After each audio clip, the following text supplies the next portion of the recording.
mwe Dokita Halima essaawa yonna agenda kuba tuzaalira akaana omukazi ali lubuto ebyaddala nze bulijjo mmanyi munnange azimbya luzimbye era nga bulijjo mmanyi atulimba era nga bulijjo mmanyi nti nno n'ebimwogerwako nti nno ali lubuto yandibanga ye maama ttuusu nga mmanyi byakusaaga wa munnange bituufu nze bwenkedde ku makya nendaba obutambi buno nga Dokita Halima olubuto luyiseemu neŋŋamba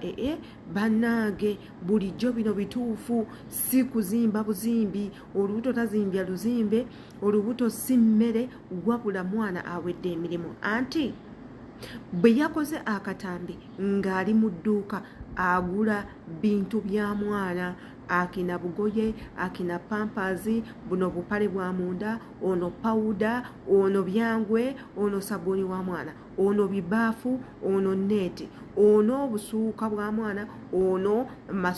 biki ng'ebintu by'abaana mubimanyi mwe abazadde abalina abaana bino byenjogerako mubitegeera obwobugoye bwe mugula nga mugenda okugenda mu ddwaliro n'ebintuntu eby'omwana Dr. Halima yalabikiddwako mu dduuka erimu ng'ali mu kugula ebintu yeetegekera okuba nga aleeta omwana mu nsi abamu ku mmwe mwavaayoko ne mutugamba nti Dr. Halima ayina omwana we omukulu wa myaka 17 ekintu ekyo nali ngenda kukikkiriza okusooka lwa nsonga naye yali yeeyogerera nti ayina omwana omukulu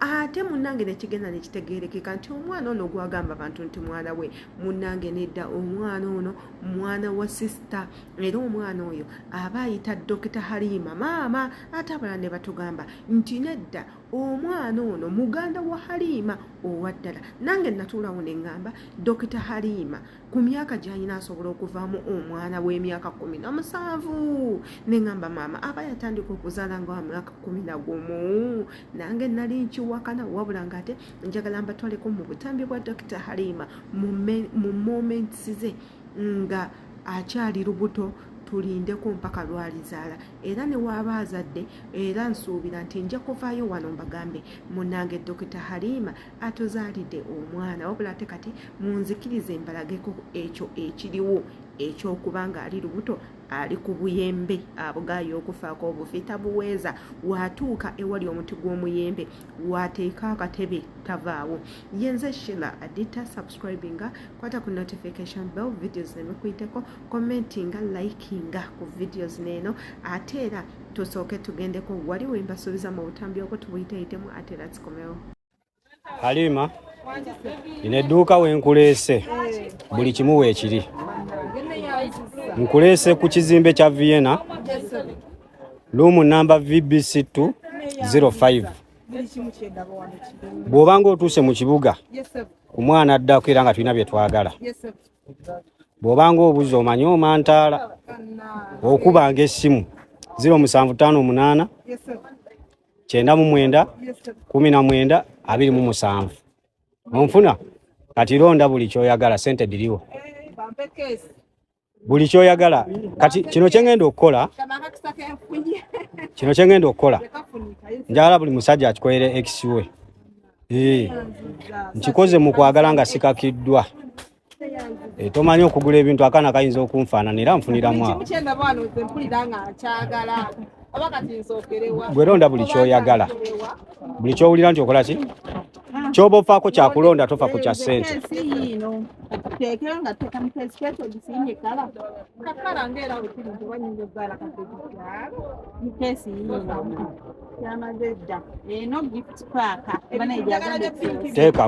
teekamu kyenkugambye kiri kimu abaana disposable knickers tugenderako matenti pads eno matenti nga gwe teeka wano eno bagiyita breastfeeding bra ekola etya eyo breastfeeding biki kalega ofunako obutunuzi bwoti tojjayo beere nali tukuba emugyetaaga eno erimu bottles bottle bank erimu bottles zonna bebi beyeetaaga nalina okeremu eno dayika buno bupampa pansi twala butwazi nalabira eyo omugagga waaba yazze n'atugamba ze gambye ogugo gwakulonda bintu eno 80 piece gwamanyi nze kakintu kino nkikoze gwe ronda bintu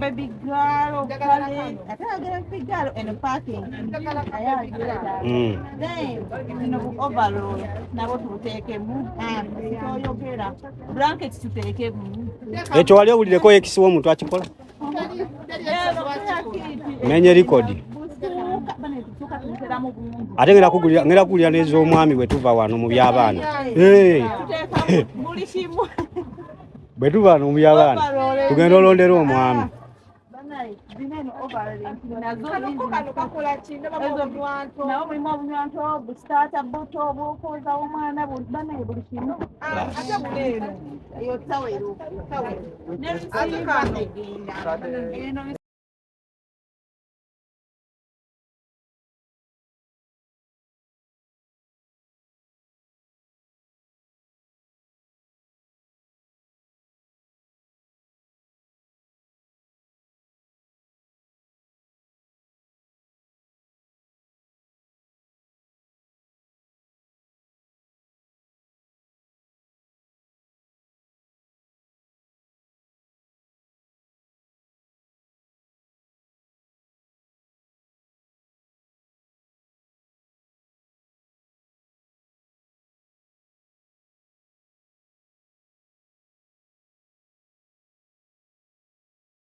Dr. Halima mumulabye iye yoyo Dr. Halima wammwe omusawo wammwe asinga obbakolera obbawa ebyo bye mwagala oyagala kukoza nnyindo kujigeza oyagala kuwanvuwa oba kuyimpawa oyagala kweruka oba kuddugala oyagala kujja kombalabe oba oyina mugaba oba tomera nviiri oba buli kizibu kyonna ekiri ku mubiri gw'omuntu anti yasiiba bagamba nti guno omulembe gwakwekanika weekanika ensi ekuwoomere weekanika obulamu bukugondere. Yes, asiiba abagamba bannange mujje mbakanike yoyo no Dr. Halima omukyalo oyo abasinga mumanyi bulungi nnyo naddala bakadaama mumwagala nnyo olw'ebyo byabakolera eddagala lyabawa oyagala mazzi gatiirika ne gagenda eri mu bbanga yeewuuyo oyagala mazzi matono yeewuuyo oyagala kubeera nabukalu yeewuuyo mwebuuzeeko oyagala kusika mugambe oyagala ddagala lyoza mu lubuto mugambe oyagala ddagala lijjayo byenda mugambe eribizaayo mugambe iggwe buli kimu kyeweetaaga as long as nga kyakumubiri oyagala matu manene mugambe oyagala matono mugambe amaaso geeruke oba gaddugale oyagala ligejje oba litonewe oyagala bisege bingi oba bitono oyagala kyenyi kiwanvu oba kimpi iggwe oyina kutuukirira Dr. Halima. Mwena bintu bino byenjogerako mubimanyi abasinga kubanga ye muntu gwe musinga okwagala mubadde mu followinga nnyo nakati mukyamufollowinga up to date nti ate n'ebintu byabadde abawa byonna bikyabakolera wabula nga ate byebyo bigenda mu maaso eri obulamu bwe enti nno munange omukyalo ono maama tuusu essaawa yonna atuteerawo wali eri kabebi oba kawala nange simanyi oba kanaabeera kalenzi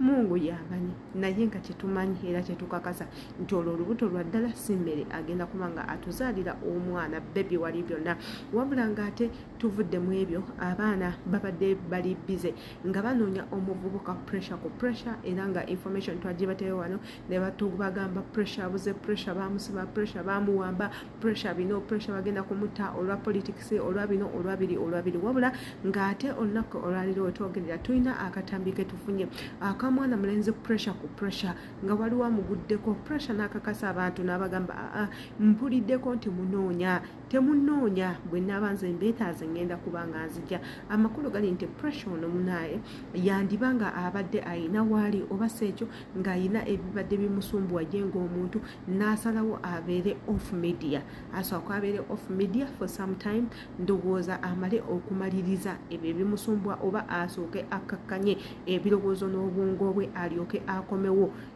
in the public eye era akatambi ke tugenda kuba nga tukabasezaawo waneno nammwe mwerabireko mukwano gwammwe nti nno gyali his safe and sounding jangu tugendeko mu katambi ke omusajja zamulina leero bulijjo bannoonya bakunoonya tebabulira location naye tobuma muntu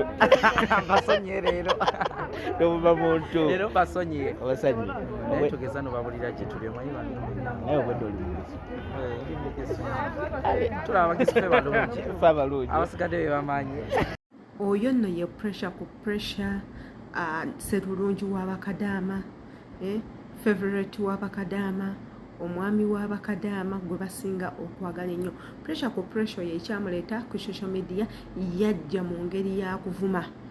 bano ba tiimu bad black bajja mu ngeri yakuvuma era nga ebimu byakolera ku social media ebisinga obungi kuvuma bantu gwe mulimu gwe yenga omuntu gwe gumuweesa following ey'amaanyi ne gumuweesa likes ez'amaanyi shares ez'amaanyi ne gumuleetera fame ey'amaanyi okuli okubanga bamukyaza ku radio ku channels ez'enjawulo omujjako interviews omuwa obulango okubira abantu obulango obw'enjawulo lwansonga ayina ekitone ky'okuvuma wano wanneewuunyiza eggwanga Uganda olaba n'okuvuma kitone yes n'okuvuma kitone mu ggwanga lyaffe Uganda era bw'oba ovumira ddala bakweyuna nnyo balabanga gwe kyokoze nti kyekyamaanyi ennyo wabula ng'ate era wano ngenda baleetera akatambi ka mwana muwala akadaama avuddeyo n'alabula bakadaama banene abagamba igwe bw'oba oli eno ku kyeyo ng'ofuna emitwalo 89 tolowooza nti ofunye nnyo toweeragira nnyo ku bantu munnange tonnabakuba ng'ofuna te obusente obukweraza bwandikuleetera ebizibu gye bujeeyo maaso nako akatambi kankabateekemu kabeere nga kabatuulamukko nako mukawulirize ate era tubeere nga tufundikira VTN tolina ngeri gy'oŋŋambamu mbu tofuna off bakusasula emitwalo 89 n'otandika okugula engoye za online binza obutankwatako ate sente zinzoba si zange naye sooka olowooze buli mwezi ofulumya sente mmekezi ez'engoye engoye oziguze ogenda zambalirawa yes tetuganya oyinza okwagala okukola ka vidiyo akanyuma gwe buli mwezi ogenda gulanga kugoye olw'okuba oyagala balabe ka vidiyo nga wayambadde akateeteeyi mujjewo ne guno omuze okulaba omuntu nga yambadde ekintu otako mubuuza how much wakigula mmeka ebyo bigenda bamalira sente mukwano nga tonnaba kulowooza kukola oda yangoye sooka olowooza emyaka 2 ngenda tereka sente mmeka otuule ogambi wembanga buli mwezi ngula engoye za mitwalo 3 ekampala ngenda kuddayo na sente mmeka abasinga mugenda lowooza nkyogeza nnugu butaagaliza futwa empisa embi okaddiye kituufu nkaddiye 38 sijeegaana naye ate njagaliza tetuganye buli muntu yeegomba era buli muntu ayagala obeerako obulungi aleko obulungi abamu mwesanga engoye muzirese mu maka g'abakama bammwe n'akutikka kiralazima nga tomanyi nakumanya oba enkyoddayo n'oleka newejjusa n'ogamba kale singa natereka sente zange n'engenda mu wino neneegulira engoye so before you think of doing something sooka olowooze kino ekintu ngenda kikola naye kimpisaawo muleme kukola bintu mu kwegomba kabandabe njagala nkoleka vidiyo akanyuma it's okay naye oba toguze engoye osobola okwambala bayayo obunyambe siteeki obuli ne wedesigninga n'onyuma kozi vidiyo n'oba oyambadde oba toyambadde ng'oli wakujagala asobola ojjagala teweegalabya tereka akasente k'omukwano bangi bagenda kuse Ezo nno ze updates z'olunaku olwaleero. Akatambi ako ka mwana muwala mukozi munnammwe, house manager munnammwe, bwe obubaka bw'abadde alina obasindikira. Obubaka bwe bubadde butono naye nga bulina amakulu mangi nnyo eri gwe wenna ategeera amangu. Bw'oba totegeera mangu obubaka obutogenda kubufuna lwansonga bwetaaga abantu abategeera ate era abafumiitiriza. Ayogedde ebigambo bibadde bingingi, osobola okulondamu ekyo ekitakugasa, ekikugasa n'ogenda nakyo. Si buli kye twogera wano eno nti kibeera n'amakulu. Mulimu ababiwuliriza ne balaba nga bino tebirina makulu, ne balaba nga bino birimu amakulu. So naawe beera bw'otyo, fumiitiriza era olondemu ku ebyo ebikugasa, ebitakugasa obireke. Naye on my side, on my opinion, nze ndabanga ekintu kyayogeddeko kituufu nnyo eri mwena ba housemaid. Sente z'ekyeyo zino eno mutandike okulaba nti nno muzeegendereza nnyo, otherwise ziyinza okuyita mu ngalo n'otazifunamu yadde n'omulundi n'ogumu. Shila Adita, imbagala nnyo subscribinga, kwata ku notification bell, likinga, commentinga, imbagala nnyo. See you tomorrow.